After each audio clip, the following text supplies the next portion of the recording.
საქმეზე დაკავებული 13 პირის სასამართლო პროცესი ამ დრომდე გრძელდება თბილისის საქალაქო სასამართლოში და შესაბამისად მოსამართლე თამარ მჭედლიშვილს აღნიშნულ შუამდგომლობაზე გადაწყვეტილება ჯერჯერობით არ გამოუცხადებია. ეს შუამდგომლობა ცოტა ხნის წინ დააყენეს ერთ-ერთი ბრალდებულის ნანა სანდერის ადვოკატებმა და ისინი ამბობენ, რომ მათი უფლება დამცველები ამბობენ, რომ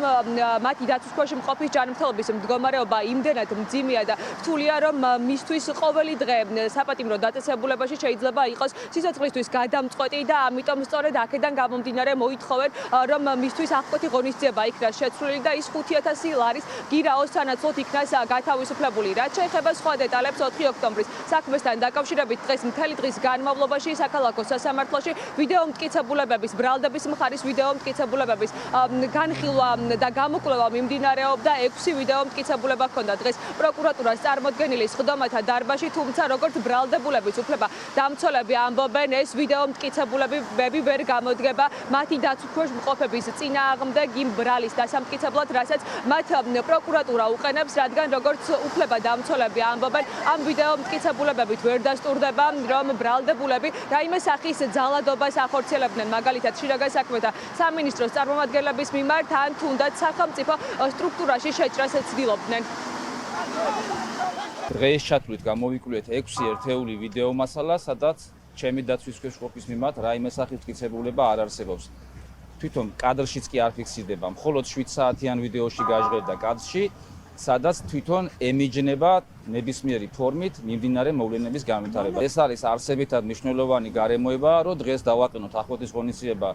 ღონისძიების შეცვლის საკითხი ქალბატონი ნანას ინტერესების დამცველმა ადვოკატებმა, ჩემ კოლეგასთან ერთად დავაყენებ აღნიშნულს და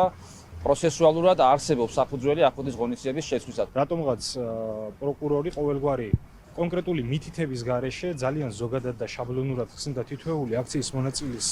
ქმედებას და იძახდა, რომ თურმე ეს იყო ძალადობრივი ჯგუფი. თხოვდით, რომ კონკრეტული პირების, მათ შორის თუნდაც აბორ ნავერიანის ქმედება დაეკონკრეტებინა, სად გამოიხატა და რაში გამოიხატა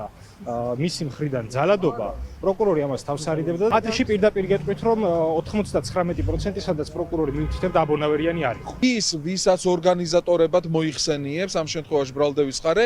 მათთან არანაირი კომუნიკაცია, მათთან არანაირი შემხებლობა, მათთან ერთად არც კი მიდიან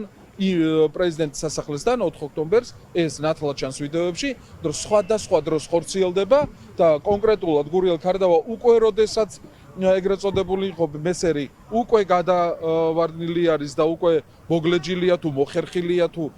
რაც არის, ამის შემდგომ მიდის უკვე ის ადგილზე, გადაადგილდება, ტოვებს შემდგომ ტერიტორიას და მეტ ქმედებას იგი არ ახორციელებს. ახლა საინტერესოა რა იქნება მოსამართლე თამარ მჭედლიშვილის ვერდიქტი დააკმაყოფილებს თუ არა ის დაცვის მხარის შუამდგომლობას და გადახედავს თუ არა აღკვეთ ღონისძიებას და გაათავისუფლებს თუ არა ბრალდებულ ნანა სანდერს.